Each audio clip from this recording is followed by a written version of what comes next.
Ya, salam saudara yang dikasih oleh Tuhan, kembali lagi dalam renungan kita siang hari ini. Bapak Ibu dimanapun Anda berada, doa saya kita selalu dalam keadaan sehat, tetap jaga kesehatan, pelihara imun tubuh kita, dan tentunya jaga hati kita supaya tetap di dalam pemeliharaan Tuhan. Ya, karena kita tahu Alkitab mencatat bahwa sumber segala penyakit itu ada di dalam hati. Kalau hati kita baik, maka kita juga akan bisa memikirkan hal-hal yang baik. Tetapi kalau hati kita rusak, maka menimbulkan segala sesuatu yang tidak baik juga. Saudara yang dikasihi oleh Tuhan, pada hari ini saya mengajak Bapak Ibu yang dikasihi oleh Tuhan untuk merenungkan satu perikop atau tema dengan judul Mengapa Yesus yang terpenting atau yang terutama dalam kehidupan kita. Ya, sebelum saya menyampaikan beberapa pokok mengapa Yesus Kristus yang terutama atau yang terpenting dalam hidup kita, maka saya ingin menjelaskan terlebih dahulu secara ringkas pandangan-pandangan tentang Yesus Kristus atau siapa Yesus Kristus itu sendiri, atau siapa Yesus Kristus menurut pandangan para tokoh dari zaman sejarah gereja sampai hari ini. Ya, di awal sejarah gereja ada seorang yang bernama Arius itu mengajarkan bahwa Yesus adalah Allah yang diciptakan oleh Allah Bapa. Jadi menurut dia adalah Yesus itu adalah ciptaan yang mula-mula, dan melalui Yesus Kristus segala sesuatu diciptakan oleh Allah Bapa. Ini adalah ajaran Arius yang intinya adalah dia menganggap bahwa Yesus itu tidak sederajat dengan Allah Bapa, di mana Yesus derajatnya lebih rendah dan tidak sehakikat dengan Allah Bapa, hanya mirip tetapi tidak sehakikat. Ya, dalam bahasa Yunani kata yang digunakan adalah kata homoousios, yaitu serupa. Dan sekali lagi ajaran ini sudah dikutuk oleh Bapak Gereja di saat Konsili Nisea karena tidak sesuai dengan apa yang tercatat dalam Alkitab. Ajaran ini ditolak keras atau dikutuk oleh Bapak Gereja yang bernama Athanasius. Nah, yang berikutnya adalah ada ajaran Sabellius atau Sabelism. Dia berkata bahwa Yesus itu adalah Allah Bapa dan sekaligus juga adalah Allah Roh Kudus. Jadi tidak ada perbedaan antara Allah Bapa dan Anak dan Roh Kudus. Jadi bagi dia hanya ada satu pribadi Allah. Kesimpulannya adalah bahwa Yesus itu adalah Allah Bapa, Allah Anak, dan Allah Roh Kudus. Dan ajaran ini juga dicap sesat dalam gereja, karena Alkitab dengan sekali membedakan antara Bapa, Anak, dan Roh Kudus adalah tiga pribadi yang berbeda tetapi tidak dapat dipisahkan, yaitu mereka sehakikat dan sederajat. Jadi kalau kita melihat salah satu data di dalam Alkitab adalah ketika Yesus Kristus dibaptis di Sungai Yordan, kita melihat di sana bahwa ada tiga pribadi yang muncul, yaitu ada pribadi Yesus dibaptis, dan setelah dibaptis kita mendengar Alkitab mencatat ada suara yang berseru di surga, itu inilah anakku yang kukasihi, kepadanya lah aku berkenan. Dan kita juga melihat turun Roh Kudus dalam bentuk burung merpati. Artinya di sana ada tiga pribadi, pribadi itu sendiri, itu pribadi Bapa, Anak, dan Roh Kudus di dalam, tetapi mereka ada dalam satu hakikat dan sederajat. Ya, ada lagi pandangan yang lain yang mengatakan bahwa Yesus itu adalah titisan dari malaikat Mikael, ya, diutus ke dalam dunia, dan kita mengenal dia dalam Yesus Kristus. Ajaran ini berasal dari pandangan saudara kita dari saksi Yehova. Ya, ini mirip dengan ajaran Arius. Jadi menurut dia adalah Mikael diciptakan terlebih dahulu sebelum segala sesuatu diciptakan. Lalu kita melihat melalui Mikael semua diciptakan. Jadi di sini dia menganggap bahwa Yesus itu tidak sederajat dengan Allah Bapa, hanya suatu Allah. Ya, makanya kalau kita membaca Alkitab saksi Yehova itu dalam Injil Yohanes pasal 1 ayat 1 ada berkata di sana, pada mulanya suatu kalam. Kalau dalam Alkitab terjemahan baru adalah pada mulanya adalah firman, pada mulanya adalah kalam. Nah, itu artinya kalau dia mengatakan kata suatu di sana berarti sudah berbeda pengertiannya. Dan saudara yang dikasihi oleh Tuhan, terakhir di masa sekarang ini ada seorang pendeta yang sangat terkenal. Kalau saya sebutkan namanya mungkin Bapak Ibu pasti tahu. Dia mengatakan demikian. Banyak pengikut, dia mengatakan bahwa banyak orang yang menuduh saya merendahkan Yesus. Dia berkata saya sebenarnya tidak merendahkan Yesus, tetapi kata dia memang begitu faktanya bahwa Yesus itu tidak sederajat dengan Allah Bapa. Dan dalam teologis dia berkata, dan lebih celakanya lagi, Yesus itu keluar dari Bapa dan terputus dari Bapa itu sendiri. Dan banyak pengikut yang tidak, dan pada akhirnya dia tidak boleh disalahkan oleh pengikutnya karena mereka sudah menganggap dia sebagai seorang dewa yang tidak boleh salah. Padahal apa yang diajarkan adalah sebenarnya ajaran yang sangat krusial, yang sangat menentang iman kekristenan itu sendiri. Ya, tetapi pada akhirnya biarkanlah orang yang kita yang bisa berpikiran jernih dan boleh mempelajarinya.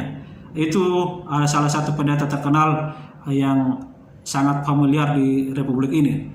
Berikutnya adalah teologi liberal.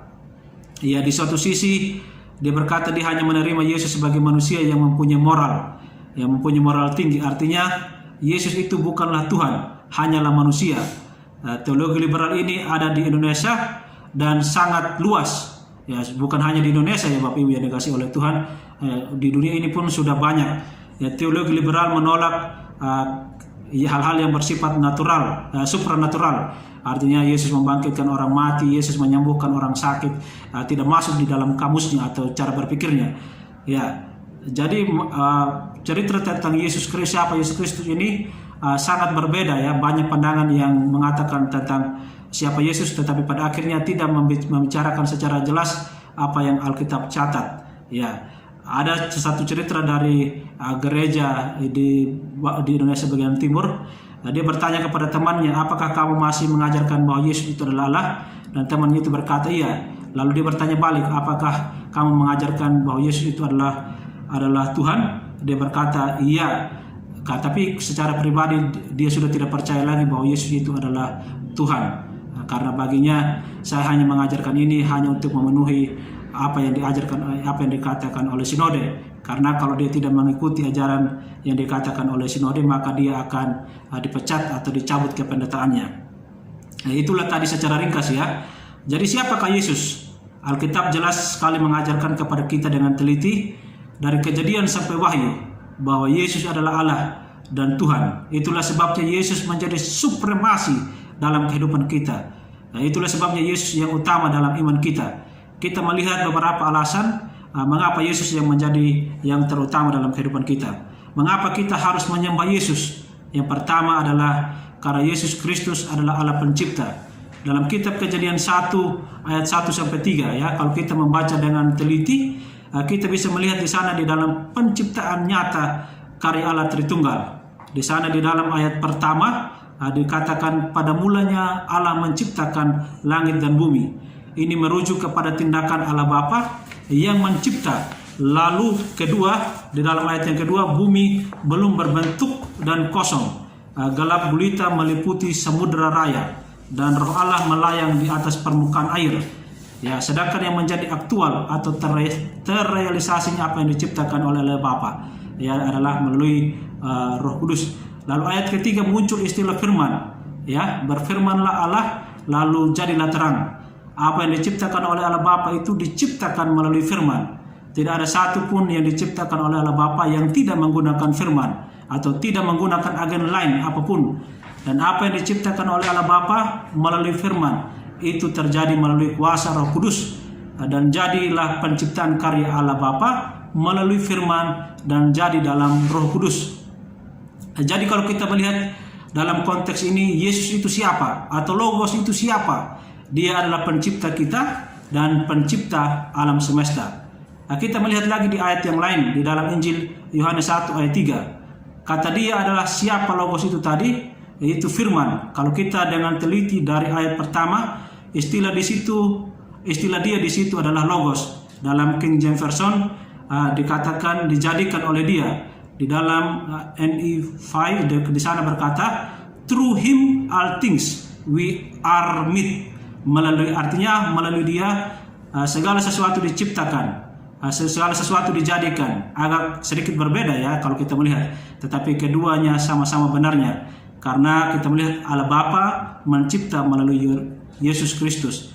Jadi kita sebagai ciptaan Tuhan mempunyai tanggung jawab untuk menyembah pencipta kita. Ya, sayangnya ada orang yang tidak percaya dan mengenal Kristus sehingga menyembah ilah-ilah palsu. Tapi kita menyembah Yesus pencipta kita yang sudah menjadikan kita dan semua orang akan bertanggung jawab di hadapan Pencipta, yaitu Yesus Kristus. Ya, bersyukur kalau kita dipilih oleh Tuhan dan diberikan wahyu khusus itu melalui Yesus Kristus untuk dijadikannya Pencipta dan terus bekerja sama melalui karya Yesus Kristus di muka bumi ini. Puji Tuhan, kita boleh mengenal Dia, melayani Dia, dan pada akhirnya nanti seluruh pekerjaan kita dituntut oleh Tuhan, apakah baik atau jahat. Dan puji Tuhan, kita boleh diselamatkan oleh anugerah Allah yang kita terima melalui Yesus Kristus. Yang kedua, mengapa Yesus yang terutama adalah karena Dia adalah juru selamat satu-satunya. Ya, saya tidak cukup mengatakan juru selamat, harus ada kata satu-satunya. Ya, karena kita lihat di dalam kalangan Kristen sekarang ada yang berkata bahwa bukan hanya Yesus Kristus jalan satu-satunya, kita boleh memilih jalan yang lain.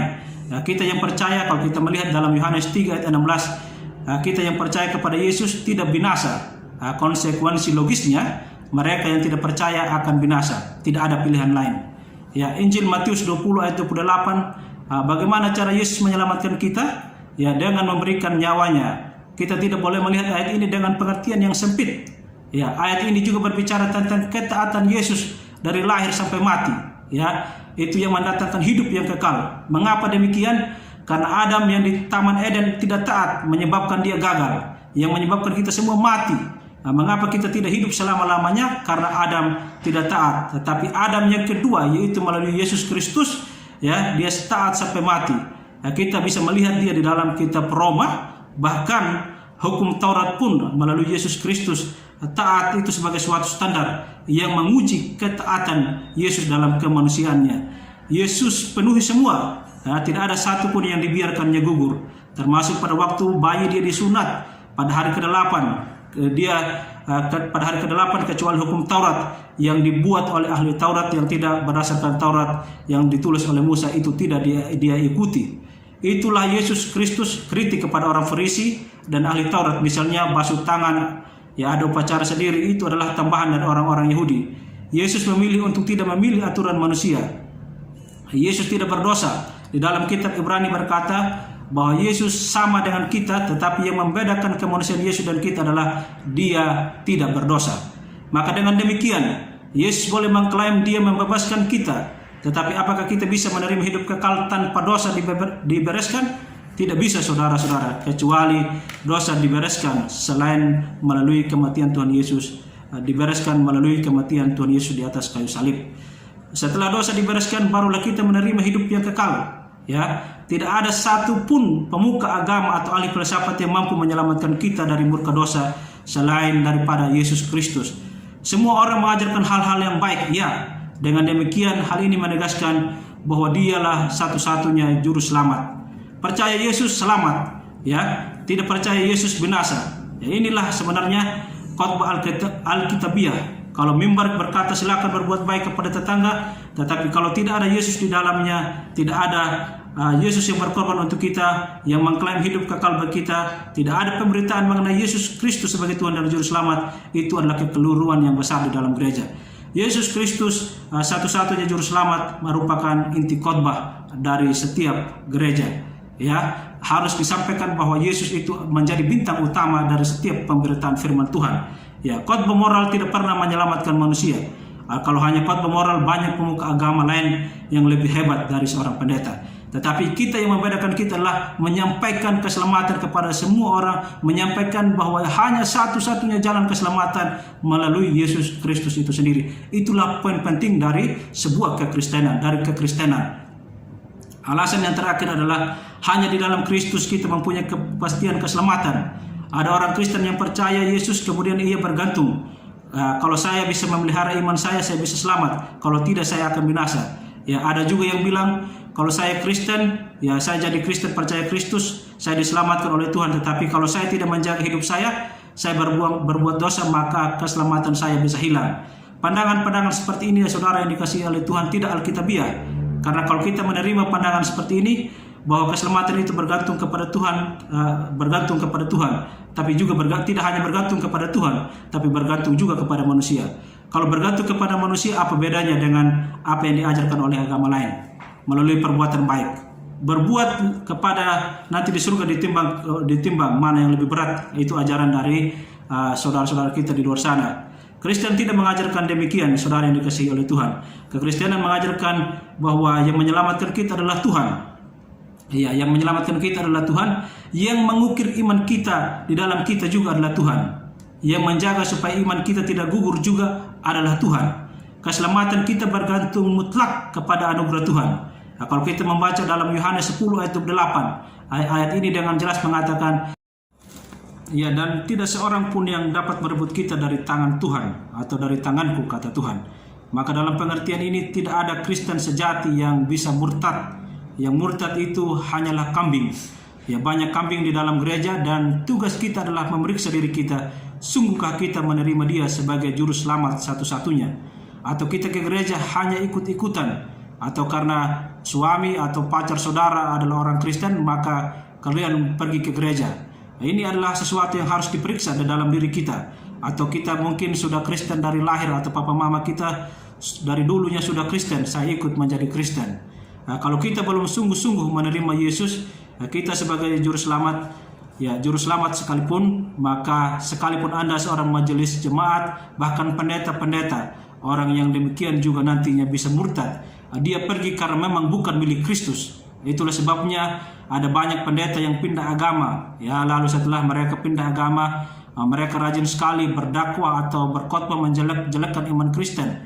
Ya, kalau kita melihat ada satu pendeta yang sangat fenomenal yang berkata bahwa dia sangat menjelek-jelekkan Kristen. Bahkan hari-hari ini kita pernah mendengar yang mengaku dirinya sebagai seorang anak kardinal. Ya, bayangkan saja, dia saking menipunya, dia berkata dia anak kardinal. Dari mana ceritanya seorang kardinal mempunyai seorang istri dan mempunyai seorang anak?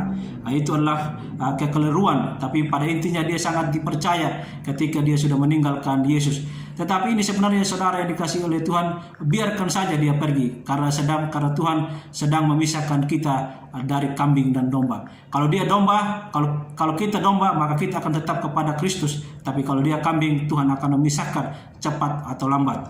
Jadi kalau ada orang yang sungguh-sungguh murtad, itu bukanlah orang Kristen. Dialah hanyalah lalang di antara gandum. Ya, kalau orang Kristen sejati tidak mungkin murtad. Nah, di dalam Kristus ada kepastian keselamatan, bukan mudah-mudahan. Tidak ada kata mudah-mudahan di sana. Nah, begitu percaya Yesus sungguh-sungguh pasti selamat. Lalu ada pertanyaan, bagaimana kalau saya masih ada dosa? Justru dosa mula yang dibereskan oleh Yesus Kristus waktu Yesus berkata di atas kayu salib, sudah selesai. Ya, dia sudah menyelesaikan pekerjaan tugas pendamaian, mendamaikan hati Allah yang murka terhadap orang berdosa, sehingga murka Allah diredahkan di atas kayu salib. Apa yang diselesaikan Yesus di atas kayu salib? Apakah hanya dosa masa lalumu? Tidak. Dosa dari lahir sampai mati sudah dibereskan oleh Yesus Kristus. Betapa indahnya pengampunan dari Yesus Kristus itu. Dosa masa lalumu, dosamu yang sekarang, dan dosamu yang akan datang sudah dibereskan oleh Yesus Kristus di atas kayu salib. Betapa dalamnya anugerah, bahkan dosa yang belum dilakukan sudah diampuni oleh Yesus Kristus. Sudah diselesaikan. Itulah sebabnya sebagai orang Kristen, kalau kita sadar akan hal ini, maka kita harus menjauhi dosa. Nah, kita harus membuang dosa dalam kehidupan kita. Karena Yesus Kristus mengasihi kita dengan kasih yang begitu dalam, yang dia sudah mati bagi kita. Kita yang belum lahir, belum ada, dia sudah bereskan. Dosa kita tuntas di atas kayu salib. Maka yang kita lakukan adalah mengucap syukur kepada Tuhan. Caranya adalah hidup bersih, hidup benar di hadapan Tuhan. Tanggung jawab kita adalah hidup benar di hadapan Tuhan. Jangan mempermainkan anugerah Tuhan, dan berjuang untuk hidup benar di hadapan Allah yang membedakan iman Kristen dengan iman-iman yang lain. Bahkan ada juga orang Kristen lain yang salah memahami doktrin kepastian keselamatan. Dia kira berbuat baik ikut bersumbangsi ya dalam keselamatan. Semua bergantung mutlak kepada anugerah Allah.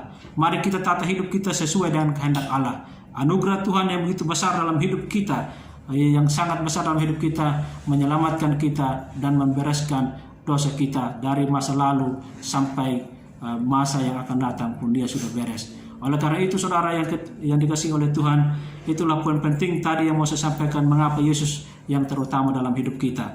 Dia adalah Allah pencipta, dia adalah Tuhan satu-satunya, dan dialah yang membereskan dosa kita. Kiranya kita tetap hidup menjaga hati kita, terus mempercayakan hidup kita kepada Yesus Kristus yang adalah Tuhan dan Juru Selamat kita. Kiranya Tuhan menolong dan memampukan kita untuk mewariskan nilai-nilai yang baik dan dikerjakan di dalam apa yang sudah dikerjakan oleh Yesus Kristus, dan kita boleh melanjutkannya, menyampaikan anugerah Allah yang begitu besar, yang begitu dalam di dalam hidup kita hari lepas hari, dan terlebih bagi mereka yang belum mengenal kasih Kristus itu sendiri. Kiranya Tuhan memberkati kita. Shalom.